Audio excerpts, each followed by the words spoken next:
Assalamualaikum warahmatullahi wabarakatuh. Waalaikumsalam warahmatullahi wabarakatuh. Salam, Om Swastiastu, Namo Buddhaya, salam kebaikan, salam sejahtera bagi kita semua.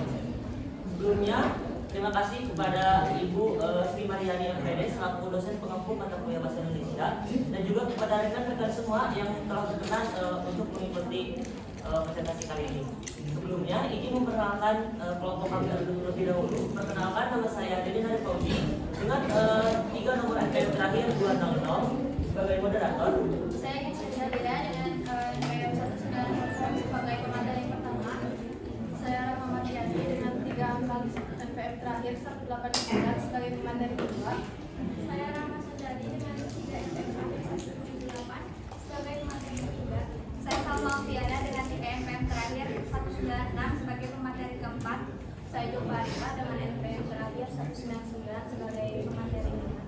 Yang kembali dengan 3 FM terakhir 129. Saya Fadil Muhaji dengan 3 FM terakhir 201 sebagai pemateri ke-6. Aku Raihan Alfian dengan nomor FM terakhir 225 sebagai pembaca kesimpulan. Baik, di sini kelompok kami akan mempresentasikan yaitu mengenai laporan penelitian. Untuk pengertian akan dijelaskan oleh saudari Tisha. Baik, terima kasih kesempatannya. Saya di sini akan menyampaikan pengertian laporan penelitian. Laporan penelitian dalam bahasa Inggris report berasal dari bahasa Latin porter yang berarti membawa, menyangkut, menyampaikan. Penelitian menurut Caroliner ialah proses penemuan yang mempunyai karakteristik sistematik dan terkontrol, empiris dan berdasarkan pada teori dan hipotesis atau jawaban sementara. Menurut Kahdin, laporan penelitian adalah karya tulis yang berisi paparan tentang proses dan hasil-hasil yang diperoleh dari suatu kegiatan penelitian. Terima kasih, saya kembalikan kepada moderator. Baik, terima kasih. Untuk fungsi-fungsi dari laporan penelitian akan disampaikan oleh saudari. Baik, terima kasih atas kesempatannya. Saya akan menyampaikan fungsi laporan penelitian. Yang pertama, fungsi informatif. Laporan penelitian dan kegiatan berfungsi sebagai penyampaian informasi dengan tujuan yang jelas pada hal yang tertentu. Hal yang tertentu yang dimaksud adalah penerima laporan tersebut bisa sesama murid atau mahasiswa dan sesama karyawan. Agar berfungsi informatif, laporan yang baik adalah yang akurat, objektif, dan lengkap sehingga laporan menjadi alat untuk menyampaikan informasi. Yang kedua, fungsi pertanggungjawaban. Laporan penelitian dan kegiatan berisi fakta tertulis hasil pengamatan. Laporan juga memuat data akurat yang dapat dibuktikan. Jadi laporan ini dapat menjadi bahan untuk pertanggungjawaban kegiatan atau penelitian secara tertulis dengan mencantumkan data dan bukti hasil penelitian atau pertanggungjawaban. Yang ketiga, fungsi pengawasan. Banyak aktivitas dan manusia yang terlibat dalam sebuah organisasi membuat fungsi pengawasan menjadi lebih sulit dilakukan. Apabila melibatkan sumber daya yang besar, dalam lingkup ini laporan berfungsi sebagai pengawasan untuk mengawasi tindakan setiap departemen hingga individu yang melakukan pekerjaan. Contoh laporan kegiatan sebagai fungsi pengawasan adalah laporan perjalanan dinas yang melampirkan tiket pergi pulang, akomodasi perjalanan, dan apa saja kegiatan yang dilakukan. Yang keempat, fungsi pengambilan keputusan. Dalam situasi tertentu, seorang manajer atau pemimpin perusahaan perlu mengambil keputusan secara cepat. Misal saat hendak bertransaksi jual beli saham perusahaan, bagaimana ia memutuskan untuk menjual atau membeli, disinilah fungsi laporan sebagai pengambil keputusan. Seorang manajer investasi dapat menggunakan laporan rugi laba perusahaan untuk memutuskan apakah perlu menjual atau membeli saham. Seorang dokter menggunakan laporan hasil laboratorium untuk mengambil tindakan medis atas diri pasien. Dari dua contoh tersebut, tentu diperlukan laporan yang berisi data terkini untuk mendapatkan informasi yang jelas sehingga keputusan dapat dilakukan. Disinilah peran penting laporan penelitian dan kegiatan untuk mengambil keputusan. Baik, terima kasih kepada saudara Rahma. Selanjutnya untuk jenis-jenis laporan penelitian akan disampaikan kepada saudara. Baik, terima kasih atas kesempatannya. Saya akan menyampaikan jenis laporan penelitian berdasarkan penggunaannya. Laporan penelitian itu adalah laporan penelitian akademis digunakan untuk memenuhi persyaratan akademis seperti tesis, disertasi, atau tugas akhir. Kemudian ada laporan penelitian bisnis digunakan untuk tujuan bisnis dan digunakan oleh perusahaan atau organisasi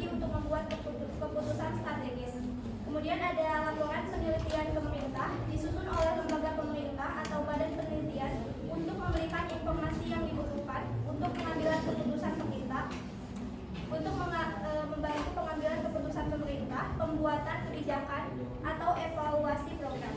Kemudian ada laporan penelitian non-profit, digunakan untuk organisasi non-profit atau lembaga amal untuk mendukung misi mereka dalam memberikan layanan atau advokasi dalam berbagai bidang seperti kesehatan, pendidikan, lingkungan, atau hak asasi manusia.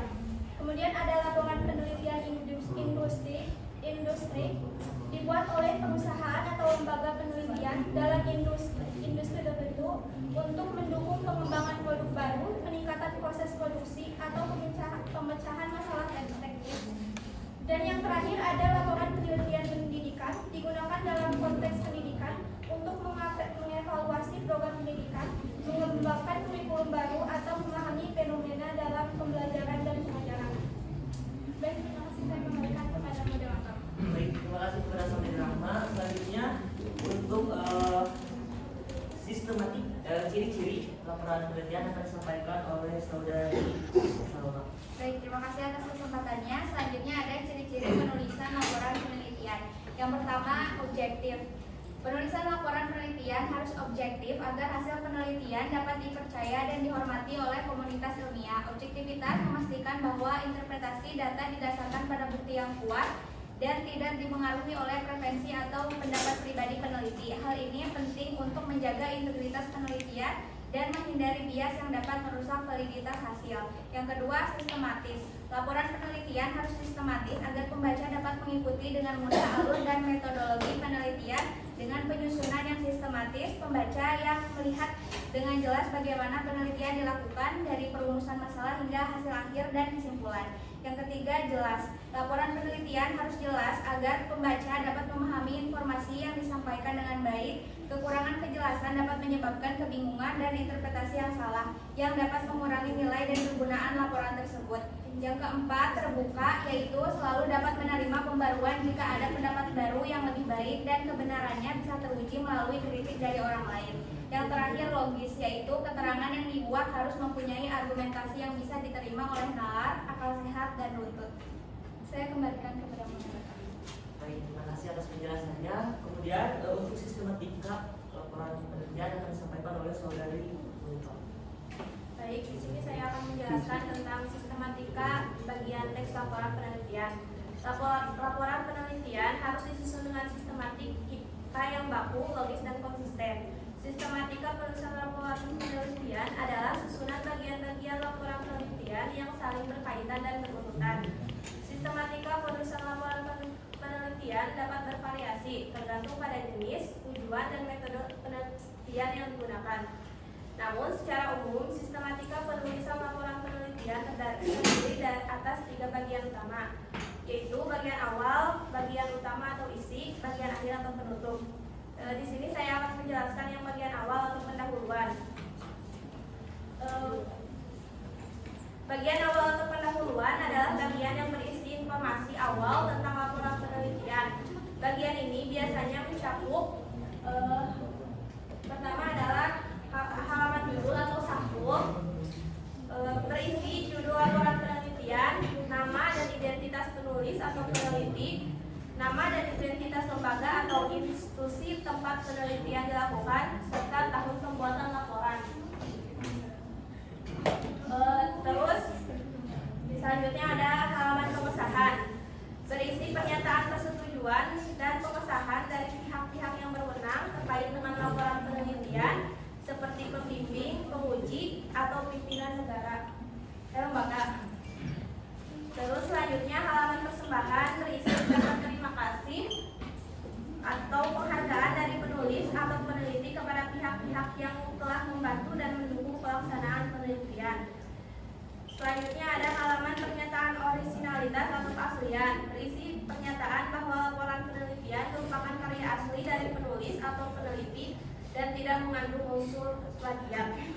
Selanjutnya halaman abstrak, berisi ringkasan singkat tentang isi laporan penelitian secara keseluruhan, meliputi latar belakang, tujuan, metode, hasil, simpulan, dan saran.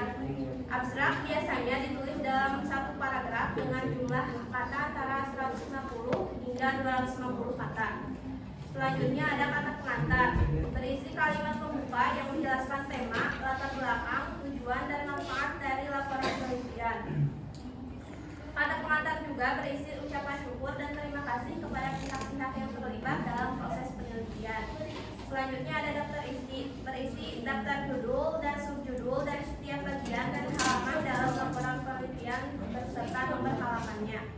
Selanjutnya ada daftar tabel, berisi daftar judul dan nomor tabel yang ada dalam laporan penelitian beserta nomor halamannya. Selanjutnya daftar gambar, berisi daftar judul dan nomor gambar yang ada dalam laporan penelitian beserta nomor halamannya. Contohnya bisa dilihat. Saya kembali. Oke, selanjutnya bagian utama atau isi. Bagian utama atau isi adalah bagian yang berisi inti dari laporan penelitian. Bagian ini biasanya mencakup ilmu bab utama, yaitu bab 1 pendahuluan, berisi uraian mengenai latar belakang masalah yang menjadi alasan dilakukannya penelitian, urusan masalah yang menjadi pokok permasalahan yang diteliti, tujuan penelitian yang ingin dicapai oleh penulis atau peneliti, manfaat atau kegunaan penelitian bagi pihak-pihak tertentu, serta batasan masalah yang menjadi ruang lingkup dari penelitian. Bab 2, landasan teori dan kerangka berpikir, berisi uraian mengenai teori-teori yang relevan dengan masalah yang diteliti, baik dari sumber primer maupun sekunder. Teori-teori ini digunakan sebagai landasan untuk memahami, menganalisis, dan menjawab masalah yang diteliti. Bab ini juga berisi kerangka berpikir yang merupakan gambaran logis dari hubungan antara variabel-variabel yang diteliti. Bab 3, metodologi penelitian, berisi uraian mengenai metode penelitian yang digunakan oleh penulis atau peneliti dalam mengumpulkan, mengolah, dan menganalisis data. Bab ini juga berisi teknik pengambilan sampel, sumber data, instrumen penelitian, prosedur penelitian, serta teknik analisis data yang digunakan. Bab 4, hasil dan pembahasan, berisi uraian mengenai hasil penelitian yang diperoleh dari pengolahan dan analisis data. Hasil penelitian disajikan dalam bentuk tabel, grafik, diagram, atau gambar yang dilengkapi dengan penjelasan naratif. Bab ini juga berisi pembahasan yang merupakan interpretasi, evaluasi, dan kritik terhadap hasil penelitian. Pembahasan juga membandingkan hasil penelitian dengan teori-teori yang ada dalam landasan teori dan hasil penelitian sebelumnya. Yang terakhir bab 5, simpulan dan saran, berisi uraian mengenai simpulan dan saran yang diambil dari hasil dan pembahasan. Simpulan adalah simpulan akhir dari penelitian yang menjawab rumusan masalah dan tujuan penelitian. Saran adalah rekomendasi atau usulan dari penulis atau peneliti kepada pihak-pihak terkait untuk melakukan tindak lanjut atau perbaikan terhadap masalah yang diteliti. Bagian akhir atau penutup. Bagian akhir atau penutup adalah bagian yang berisi informasi tambahan atau pelengkap dari laporan penelitian. Bagian ini biasanya mencakup hal berikut. Yang pertama, daftar pusaka, berisi daftar sumber-sumber referensi yang digunakan dalam laporan penelitian, baik dari buku, jurnal, artikel, internet, maupun media lainnya. Daftar pusaka harus disusun sesuai dengan aturan sitasi yang berlaku, seperti APA, MLA, Chicago, Harvard, atau lainnya. Yang kedua, lampiran, berisi dokumen-dokumen pendukung yang tidak dimasukkan dalam bagian utama laporan penelitian karena dianggap terlalu panjang atau tidak relevan. Lampiran dapat berupa konstituen, wawancara, observasi, transkrip, data, tabel-tabel tambahan, gambar-gambar tambahan atau lainnya. Beberapa hal yang perlu diperhatikan, opsional.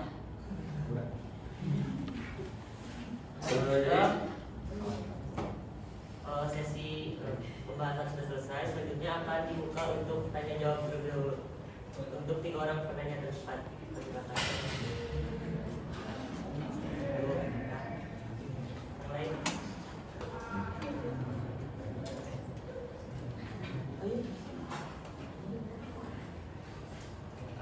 Cuma Eka doang. Yang lain nggak ada. Baik, untuk 1 orang saja. Silakan. Nah, di sini saya akan bertanya berdasarkan dari pemaparan kelompok 3 terkait dengan jenis-jenis dari laporan penelitian. Itu kan ada laporan penelitian, akademis, dan pendidikan. Nah, terkadang kita itu beranggapan bahwa laporan akademis dan penelitian, laporan akademis dan laporan pendidikan itu sama. Nah, apa sih yang menjadi perbedaan mendasar antara laporan penelitian akademis dan laporan penelitian pendidikan? Terima kasih. Terima kasih atas pertanyaannya. Izinkan saya untuk berdiskusi dulu. Baik, saya akan menjawab pertanyaan dari saudari Eka. Terima kasih sebelumnya telah bertanya. Untuk laporan akademis itu sendiri biasanya digunakan untuk atau bertujuan untuk mendokumentasikan hasil penelitian atau studi yang dilakukan dalam lingkungan akademis seperti penelitian ilmiah, tesis atau makalah. Sedangkan laporan pendidikan biasanya dibuat untuk melaporkan kemajuan atau perkembangan siswa dalam konteks pendidikan formal, seperti laporan kemajuan siswa atau laporan hasil tesnya. Baik, terima kasih. Karena nggak ada lagi yang mau bertanya, maka di sini menurut Rehan Alfian akan menyimpulkan. Baiklah, jadi kesimpulannya, laporan penelitian memiliki peran yang sangat penting dalam berbagai konteks, baik itu akademis, bisnis, pemerintahan, ataupun non-profit. Pentingnya laporan penelitian tercermin dalam berbagai fungsi yang diemban, seperti menyediakan informasi yang relevan, menjadi alat pengawasan, mendukung pengambilan keputusan, dan bertindak sebagai bentuk pertanggungjawaban. Jenis laporan penelitian bervariasi sesuai dengan kebutuhan dan konteks penggunaannya, mulai dari laporan akademis hingga laporan industri. Adapun ciri-ciri penulisan laporan penelitian yang objektif, sistematis, jelas, terbuka, dan logis juga menjadi hal penting untuk dipertimbangkan agar laporan tersebut dapat dipercaya dan bermanfaat secara maksimal. Sistematika penulisan laporan penelitian yang mencakup bagian awal atau pendahuluan, bagian utama atau isi, dan bagian akhir sebagai penutup juga menunjukkan pentingnya struktur yang terorganisir dalam menyajikan hasil penelitian. Secara keseluruhan, kesimpulan yang dapat kami ambil adalah bahwa laporan penelitian merupakan instrumen penting dalam menyampaikan hasil dan proses penelitian, serta memiliki peran yang besar dalam mendukung pengambilan keputusan, pengembangan ilmu pengetahuan, dan peningkatan kualitas berbagai bidang kehidupan. Baik, kesimpulan telah saya sampaikan, kembalikan kepada moderator. Baik, terima kasih. Mungkin hanya itu saja yang dapat kami sampaikan karena keterbatasan waktu juga. Kurang lebihnya mohon maaf. Bila ditaufiq wal hidayah. Wassalamualaikum warahmatullahi wabarakatuh.